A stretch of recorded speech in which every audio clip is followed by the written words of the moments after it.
One chat. In the round.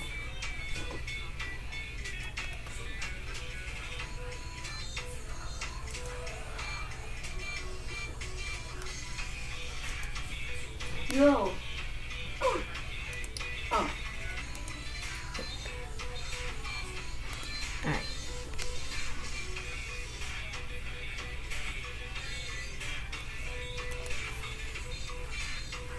That is good.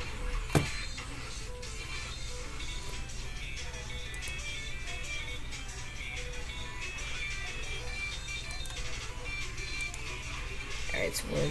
It's working.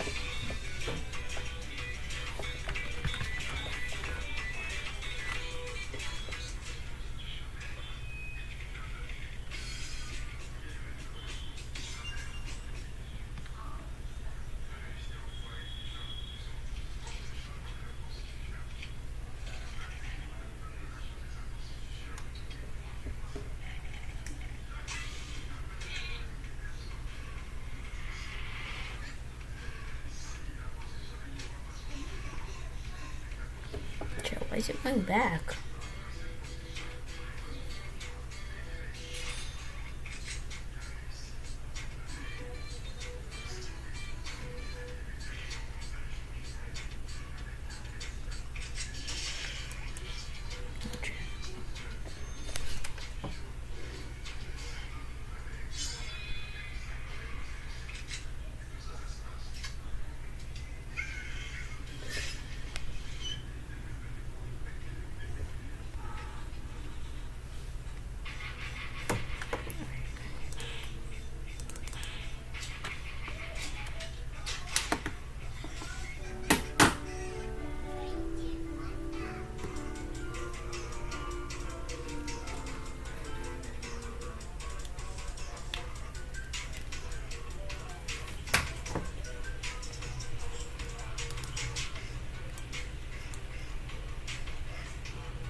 He's ready to play.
Like,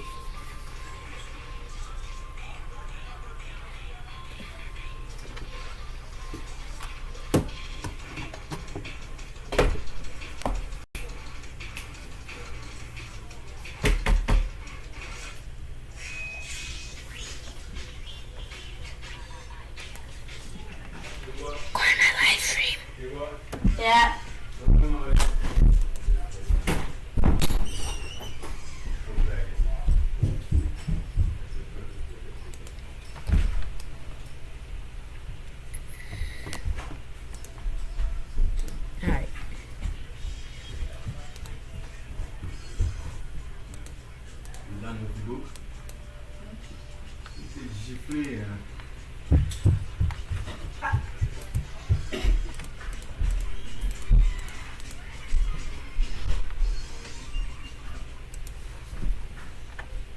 Are you live streaming? Oh.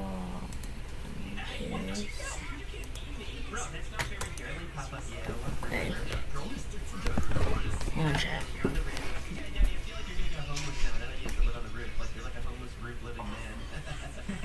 Oh no, I should have chosen this. Okay, next question. Maybe I can fix it.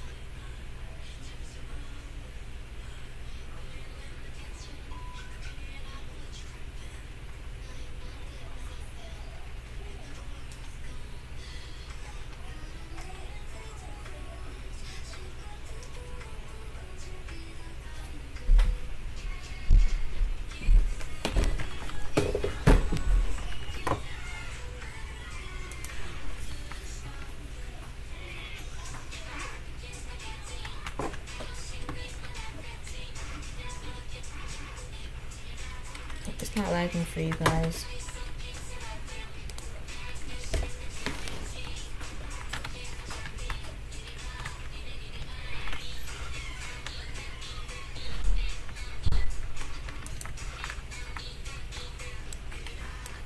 What?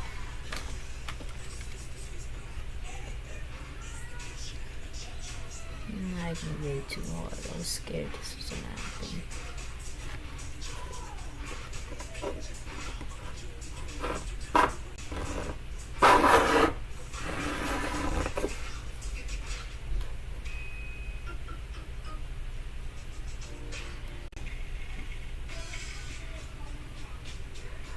Round win.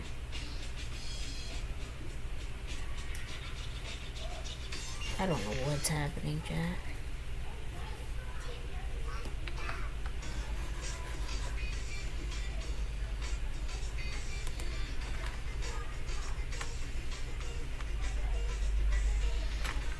And I just lost. Hi.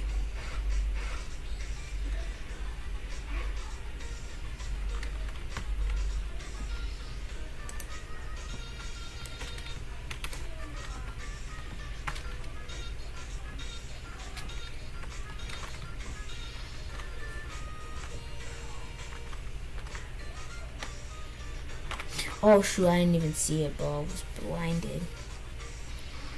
Bomb planted. Defend the bomb, please, please.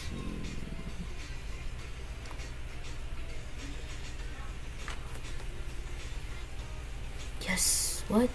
What? Oh, he defused the bomb. Bro, what is this?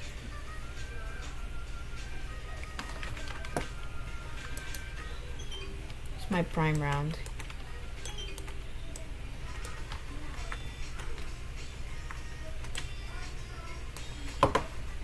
First.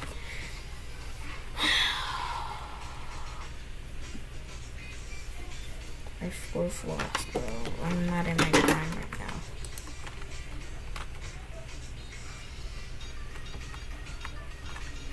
Oh shoot. Bro, I just sniped. I just headshot him. And I eliminated that bro. And my team is so bad. And we just lost that easily. Oh, never mind. And of course my game crashed. Why? It's a 2v2 and I'm the... Okay.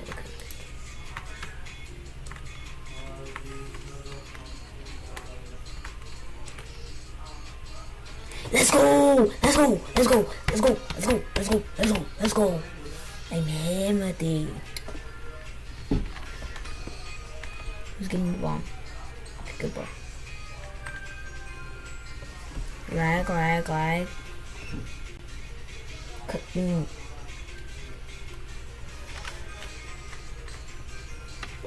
Bro, why?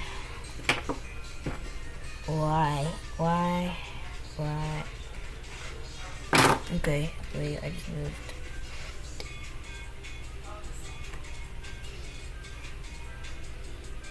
My game is crashing. Why is this happening to me? Okay.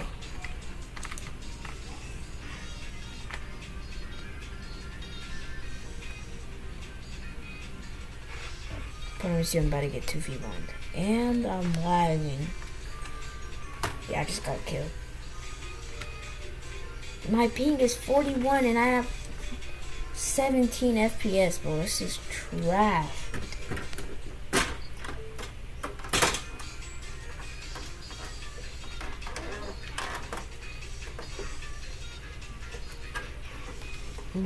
Depending on time, if it reaches about like 6 chat, I might leave. But that was a holy lag. I only got 2 kills, 3 kills. And that's cause like 20 something, so it was like, this is my old match. I was just lagging. Let's just react to some videos. I know there's no one here, but let's just react.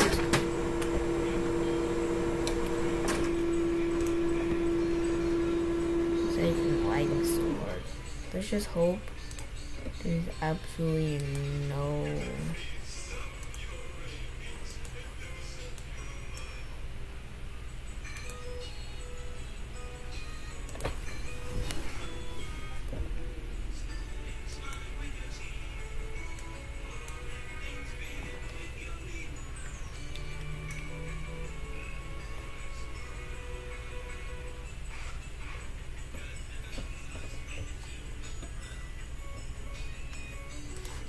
Alright.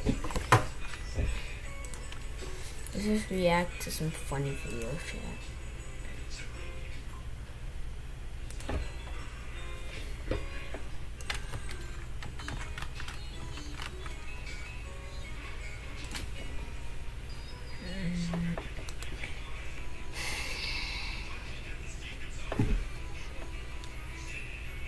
Oh no.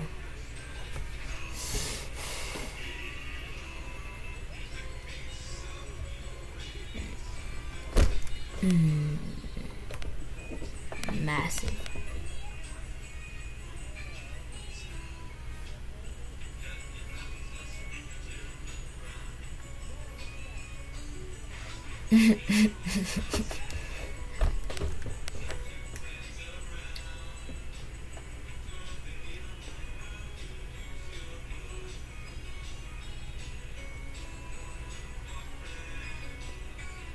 She's gonna fall.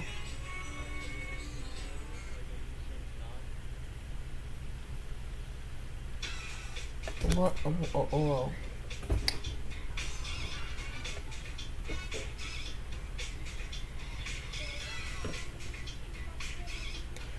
No.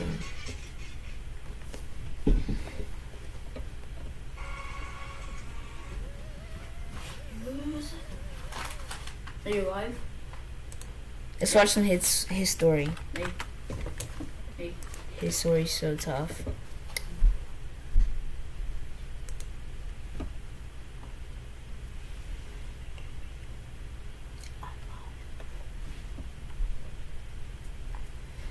You accidentally took down a mafia. Let's go from his newest videos.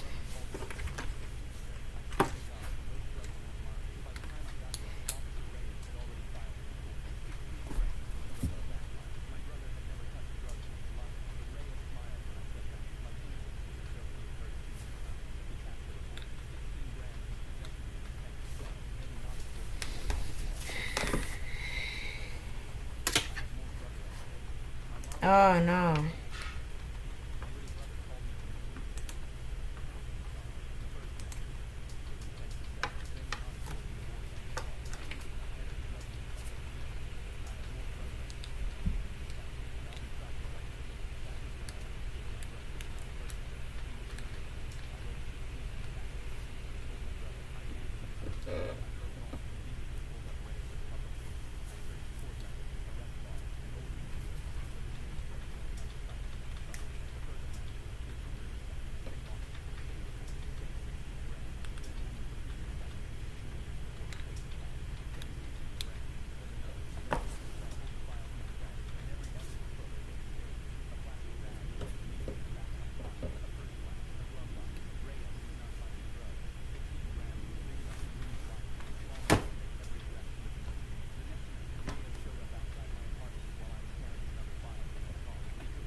That's mean.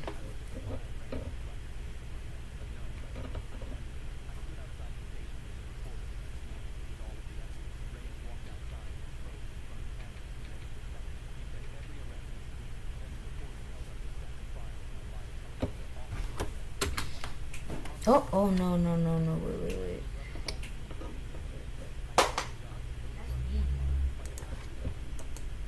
He said they're clean, unlike him.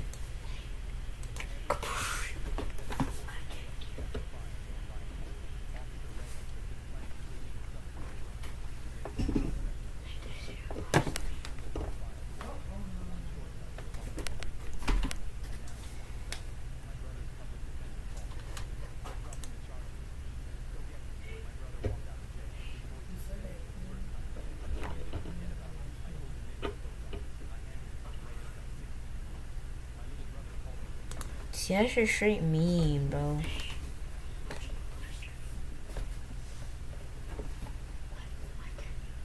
You start doing that so people can get arrested. It's just crazy.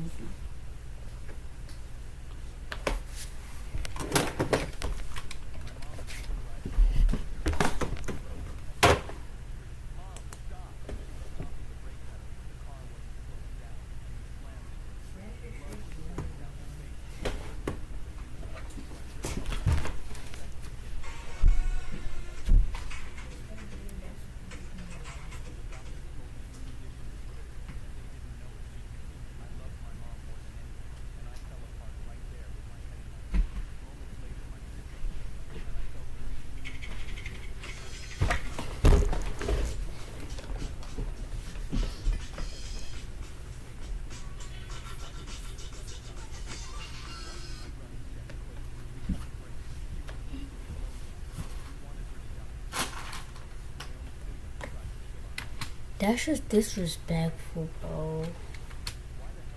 She's your birth mom, bro. Why are you doing that to her?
W nurse, bro. Like, why would you even try doing that?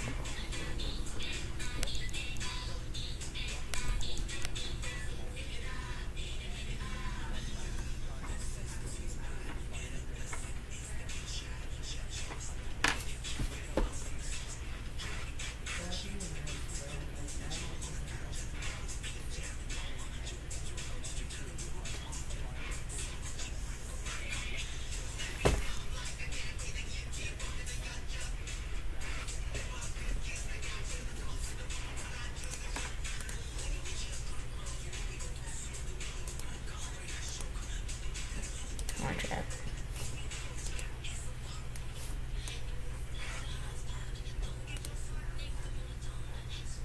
I love you, Mama. See you on the other side. But after a few seconds, nothing happened. I opened my eyes, and the officer jiggled the cables. Okay, let's try this again. He flipped the switch, and my entire body went rigid, but still nothing happened. I gasped. No way. Was I going to live? The warden lost his patience and jerked his head at the rifleman. Just shoot the bastard. The barrel came up and pointed straight at my chest, but the rifleman's hands started shaking. His voice cracked as his eyes filled with tears. This is a divine intervention. It proves he's innocent. I can't shoot him. An officer hauled me out of the seat and sat down in it himself. I'll prove that it's not some divine intervention BS. Turn on the switch. The switch was flipped, and the chair instantly started working. He threw himself out of the chair to stop himself from dying. He wheezed. It works. Throw him back on. But when they strapped me back in and tried to spark the chair again, it didn't work. Officers fell to their knees, and the one who'd told me to admit I was guilty was crying now, pointing at me and shouting, "The universe won't let him die. He's innocent." He was telling the truth. I wrapped my arms around the chair and screamed, "Thank God," because even though no one in my life believed I was innocent, a chair did, and in the end, that's all that mattered.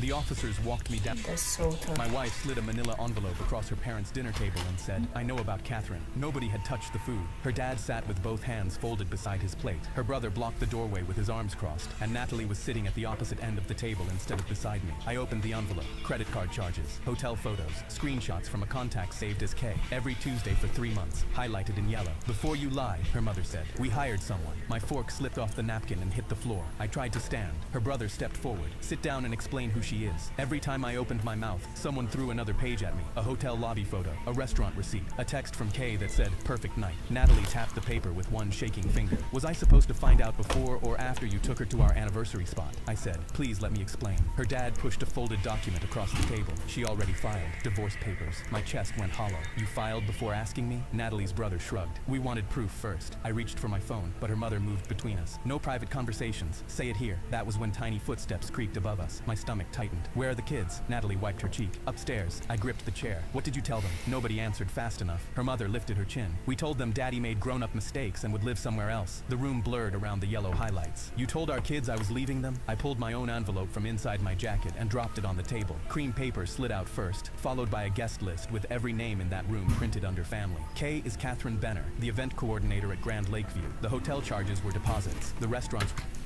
See, that's why you don't judge before you ask. were tastings. Perfect night was our vow renewal. Natalie's hands covered her mouth. I unfolded the invitation and pushed it toward her. Natalie, 10 years later, I'd still choose you. Her father's name was on the RSVP card. So was her mother's. So was her brother's. Nobody touched it. Upstairs, my daughter called. "Daddy?" I walked past the table, picked up both kids, and carried them to the car, while the invitation stayed open beside the divorce papers. Natalie followed me to the porch, crying so hard she could barely say my name. I buckled the kids in and shut the door. "You should have opened my envelope first." My wife slid a manila envelope across her parents' dinner table and said, Ready to unlock. I pointed at the last striped neon jacket on the shelf. "I want that one, Dad." He adjusted his glasses. "You got it, Chat. I'm gonna watch 2 more videos and I'm gonna go. kiddo. There's nothing I wouldn't do for you." But a man reached past us and grabbed the neon jacket, taking it to the register. My dad's fists clenched, and he ran up to him at the checkout and put his hand on the man's shoulder. "Sorry, buddy. My son had his heart set on that jacket. For your own sake, could you please give it over?" The guy shrugged. "Sorry, man, it's mine," and scanned his card. I stood there not wanting to escalate anything, but Dad cut him off as he was about to leave. "I'll give you $20 for it." "No, how about 40? The man simply walked past my dad, bumping his hip with the cart. I tugged Dad's sleeve. "We can get a different jacket," but his face was already red, like he was ready to kill. "I'm about to show this asshole what happens when you mess with my family." Oh no, not to put that away. No crap. He dragged me to the car, and when the man loaded his jacket in and took off, Dad floored the accelerator after him, muttering, "The jacket's mine," under his breath. I looked at the man in his car and saw his face drop as he realized Dad was following him. When we caught up at a red light, Dad pulled a megaphone from the glove compartment and leaned out his window. "This is your last warning. Give me the jacket." I quietly asked where he got the megaphone, and he ruffled my hair playfully. "I've always had it for emergencies, kiddo." Then he leaned out and shouted again. The man stared forward like he was regretting all his life choices. Dad chased him through suburban neighborhoods for 30 minutes until he pulled into his house and sprinted inside. Dad pounded on his door while I stood behind him mortified. "I don't even want the jacket anymore." "Yes, you do." Dad slammed his window hard. "You have 10 seconds to hand over the jacket, or I'll smash every window in your house." He grabbed the golf club from his boot and stood by the window. 10, 9. I gripped Dad's sleeve, almost crying. "Dad, please stop." 8, 7. He gripped the club tighter. The door opened, and the man threw the striped neon jacket at me with shaking hands.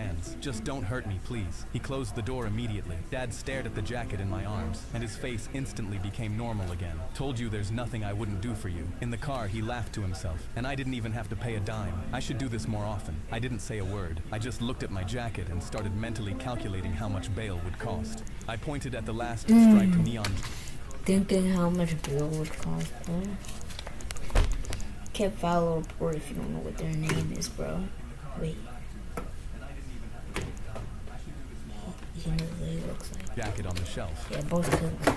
I opened the front door for the 4th time that hour, hoping to see Rosalie pedaling up on the yellow bike she'd saved all summer to buy, ringing the bell twice like she always did, so I'd know she was home, but she still wasn't there. Rosalie? Nothing. I grabbed my keys and drove down every street in the neighborhood with my window down, but I couldn't find her. Once it got dark, I called the police, and they searched for 3 weeks, but found nothing. They knocked on every door on the street, even old Mr. Avery next door, who shook his head and said he'd keep an eye out. They closed the case, but I told myself every single day that I would find out what happened to her. 7 years later, I was on my way out to put up more missing person posters when I noticed Mr. Avery's kids were having a garage sale. He had just passed away, so I walked over to give my condolences and froze in the middle of the driveway. A bright yellow bike was leaning against a folding table with a $5 price tag on the handle. I picked it up, turned it over, and found her initials scratched into the bottom of the seat. The woman behind the table smiled at me. "You want it?" I put $5 down on the table and carried the bike home without saying a word.